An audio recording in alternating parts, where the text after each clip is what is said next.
Il est prof de littérature et de création littéraire. Il vient de publier son premier roman, On jase, avec le nouvel auteur Louis Roussel. Bonjour. Bonjour! Ça va bien? Ça va très bien. C'est assez étrange de me faire appeler auteur. Toute ma vie, j'ai Oui, été un hein? lecteur. J'ai été un lecteur toute ma vie. Puis là, c'est comme si... Je sais pas, auteur, c'est le fun. Ben c'est le fun, justement. Ma première question était en ce sens-là parce que vous publiez, tu publies, parce qu'on a dit qu'on se tutoyait, on va mentionner ça aux gens aussi. On se connaît pas beaucoup, mais on se tutoie déjà, donc on s'apprécie déjà beaucoup. Louis, tu viens de publier un premier roman, justement, après des années à enseigner la littérature. Comment tu vis ces premiers jours-là en tant qu'auteur, autre que de te faire appeler auteur maintenant? C'est assez étrange parce que, tu sais, j'ai écrit un livre, ça a pris 2 ans, puis après ça, il y a le processus d'édition qui a duré 6-7 mois quand même, tu sais. Travailler le texte, faire la page couverture, l'image qu'il y a sur le dessus. Puis j'avais jamais pensé au après. Tu sais, j'étais toujours dans le moment présent, c'est écrire, rédiger, préparer. Ça m'a donné un coup c'est vraiment une belle euphorie. Le soir du lancement, j'ai fait oh ok là c'est vrai là. Mon statut a changé là. Ça. Fait que le livre ne m'appartient plus non plus, c'est ça aussi qui est bizarre. Mais je sais pas, c'est vraiment agréable comme sentiment. Probablement, c'est ça que les gens ressentent quand ils font, je sais pas, du saut en parachute la première fois, là. J'ai jamais fait de saut en parachute. Mais tu sais, c'est bizarre. C'est vraiment étrange, puis c'est vraiment pas désagréable en même temps. Ouais, tu as survécu au lancement. C'est ce qu'on comprend. Oui. Ouais. Écoute, Louis, ton premier roman s'appelle Hors-vivant et tu nous présentes un homme qui devient monoparental et qui doit vivre avec une peine d'amour. Je me demandais, qu'est-ce qui t'a poussé à écrire ce roman-là au départ? Parce que c'était pas nécessairement dans tes plans, je crois, là, d'écrire un roman, là. Mon Dieu, comment dire ça? D'abord, ça m'est jamais arrivé. C'est pas basé sur une histoire vécue. Ça fait des années que j'étais avec ma conjointe. Puis je voulais écrire une œuvre qui était aussi 100% fiction. C'est pas inspiré de gens non plus autour de moi. Puis au départ, en fait, je voulais écrire l'histoire. Moi, mon idée au départ, c'était d'écrire l'histoire d'un père monoparental célibataire fantôme. Ça c'est le chapitre 1. Fantôme. En fait, à page 1 quasiment, là.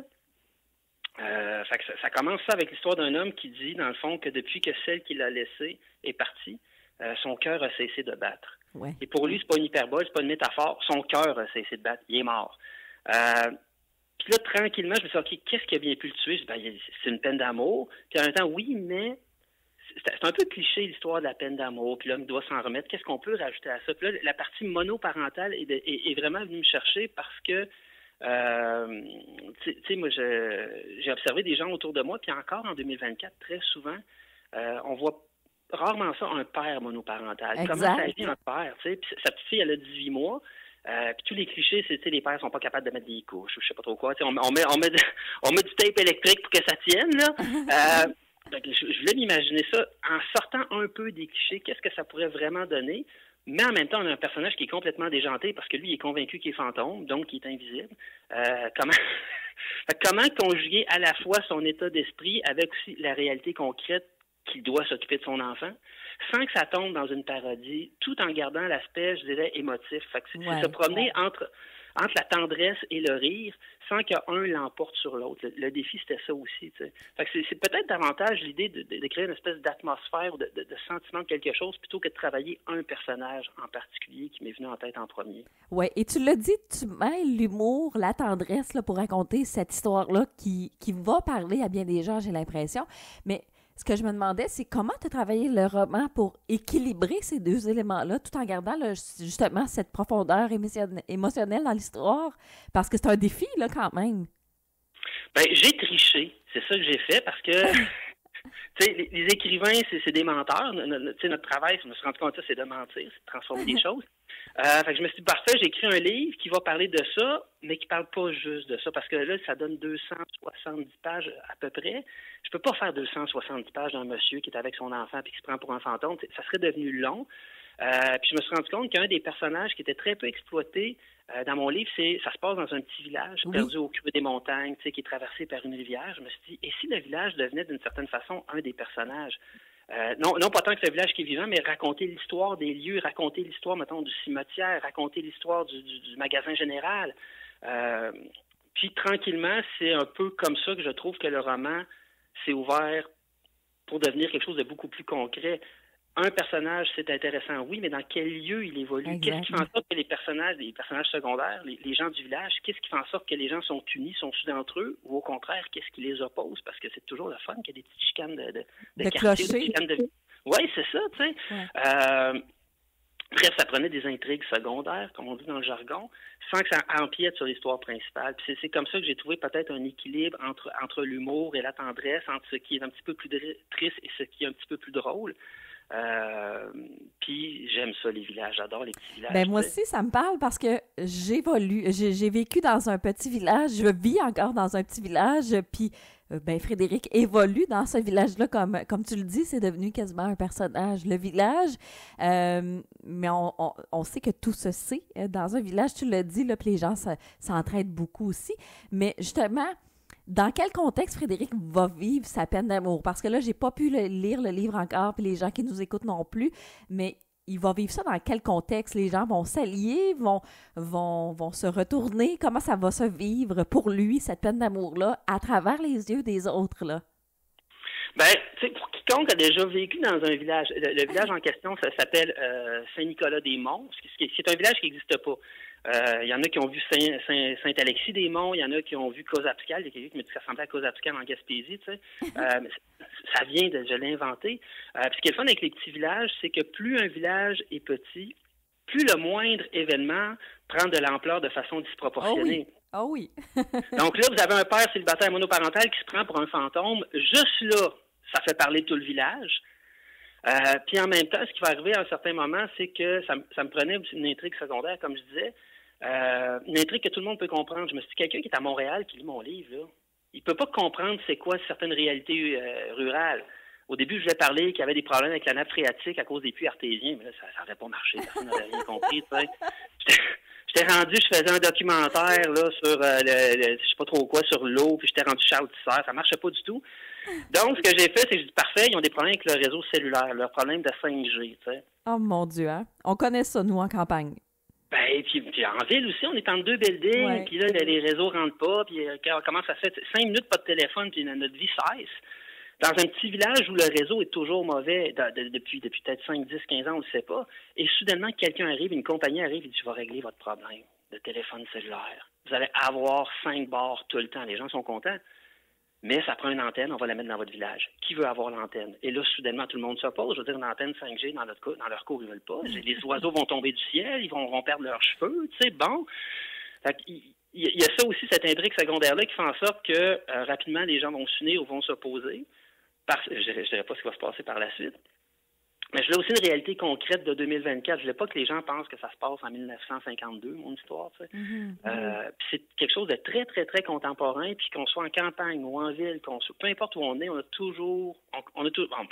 déjà eu un problème avec notre réseau cellulaire. Ah oui. Hein, puis là, avec les tempêtes de pluie, de vent et tout ça, là, ça arrive de plus en plus. Écoute, Louis, donc, tu sais, on parle de dommages collatéraux, là, d'une peine d'amour, puis de monoparentalité. Puis, comme je le dis et je le répète, ça suscite l'intérêt. Qu'est-ce que tu espères que les lecteurs retiennent au bout de cette histoire? Parce que ça se lit, à mon sens, rapidement. Là. J'ai regardé le premier mais le premier chapitre. Et déjà, j'étais rendue, tu sais, ça va vite, là, puis on a le goût de connaître la suite. Mais qu'est-ce que tu aimerais que je retienne ou que les lecteurs en retiennent au bout de cette histoire? Mais juste pour compléter ce que tu dis sur le fait qu'il se lit vite, quand un travail d'éditeur, entre autres, que j'ai fait avec, c'est que je me suis arrangé pour que tous les chapitres soient à peu près de la même longueur. C'est des petits chapitres de 10 pages, puis l'idée, c'était qu'il y ait un rythme, qu'il y ait un enchaînement. Je suis un grand lecteur, puis j'ai ça, tu sais, des chapitres de 50, 60 pages. Je veux me coucher, je peux-tu finir? 10 pages, c'est parfait. Qu'est-ce que les gens pourraient en retenir?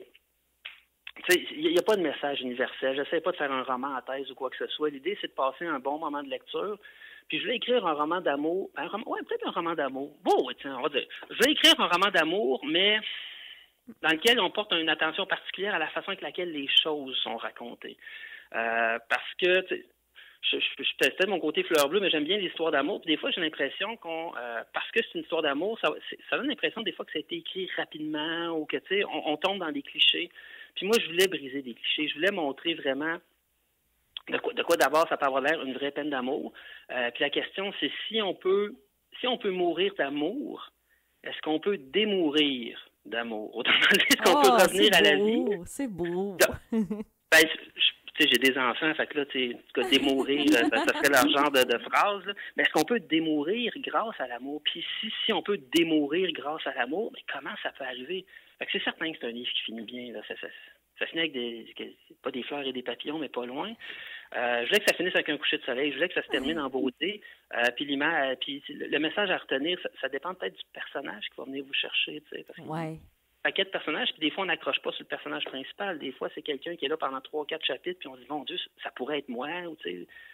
Fait que j'espère que chaque lecteur et chaque lectrice trouvera quelque chose qui lui plaît, peu importe ce que c'est. T'es prof de littérature au cégep de Lévis et de création littéraire aussi. J'imagine que tu connais la recette pour faire un bon roman, mais je me demandais de quoi tu es le plus fier avec cette histoire-là, vu que tu connaissais déjà la recette pour écrire un bon livre? Ce dont je suis le plus fier... c'est d'avoir... Je vais te dire quelque chose d'horrible. Je vais te dire c'est facile d'écrire un roman. Non, c'est pas facile d'écrire un roman.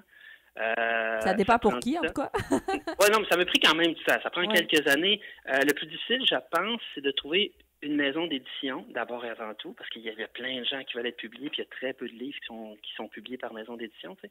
Puis c'est surtout trouver une maison d'édition, je pense, qui nous ressemble. Une maison d'édition où on est bien, parce que des fois, on peut mal tomber ou on peut tomber au mauvais endroit. Puis moi, ce dont je suis le plus fier, je pense, c'est d'avoir été recruté par les éditions XYZ, qui est une des plus grandes maisons d'édition au Québec. Tu sais, c'est comme je me sens comme un, je sais pas, moi, un ado de 16, 17, 18 ans qui vient d'être recruté par une équipe de la LNH. Là.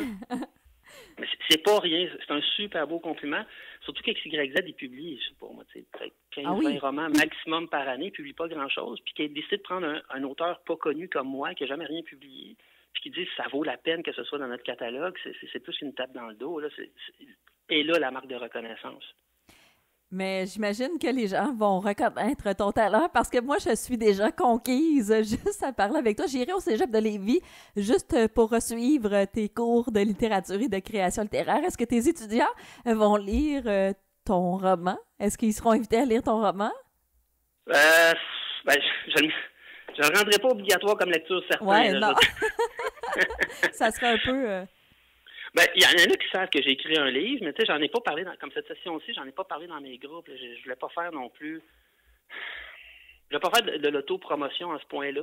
Je suis fier de ce que j'ai écrit, mais il reste quand même une part d'humilité en moi qui me dit, tu sais, il y a des bornes à pas dépasser. Là. Puis là, arriver en classe avec projeter mon livre au tableau, je sais pas trop quoi, ça. Ouf, je pense que je serais pas fier de moi si je faisais ça. Il y en a quelques-uns qui m'en ont parlé, tant mieux. J'ai même des anciens étudiants qui sont venus à mon lancement de livre. Ça m'a aussi beaucoup touché, tu sais, voir des étudiants à qui j'ai enseigné il y a 1 an, 2 ans, 3 ans, peu importe. Quand ce geste-là, c'est un geste qui est sincère. Pas parce qu'ils attendent quelque chose en échange, pas parce qu'ils espèrent avoir une meilleure note, parce qu'ils sont vraiment contents.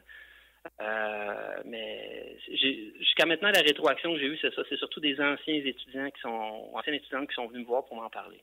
Mais moi, je serais très fière de savoir que mon prof écrit un roman. Puis surtout, il y a une petite histoire d'amour. Là. J'ai l'impression que j'aurais bien aimé avoir ça au cégep. Bref, c'est accessible à tous du moment qu'on peut comprendre là, ce qui arrive à Frédéric là, dans cette histoire-là.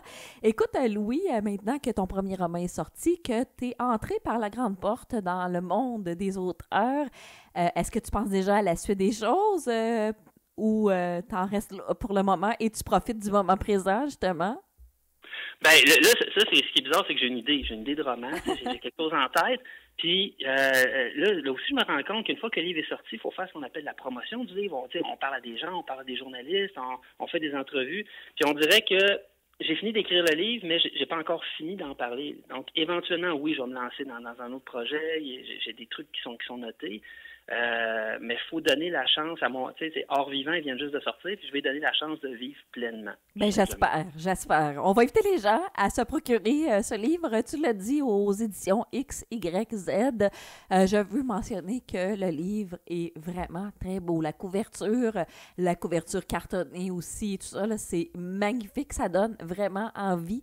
Déjà, sans avoir lu rien, ça donne envie de le lire. Ça fait que c'est tout pour dire, là. Donc, félicitations à la personne qui a pensé à la couverture.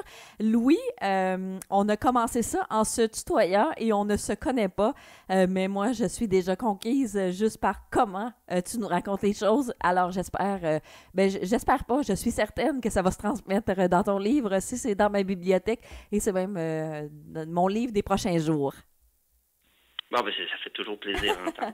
Alors, Louis Roussel, premièrement, on le rappelle, Hors Vivant, et t'es toujours le bienvenu, on va jaser, puis on te suit, tu es sur les réseaux sociaux, j'imagine? Oui, je suis assez actif, mais c'est ça, une publication ou 2 par semaine. Faut pas devenir fou non plus. Parce que c'est rendu la réalité en 2024, peut-être que toi tu ne le sais pas, mais de jaser avec son auteur et de lui faire une rétroaction. Alors peut-être qu'on se retrouvera sur les réseaux sociaux et on se procurera ton livre également.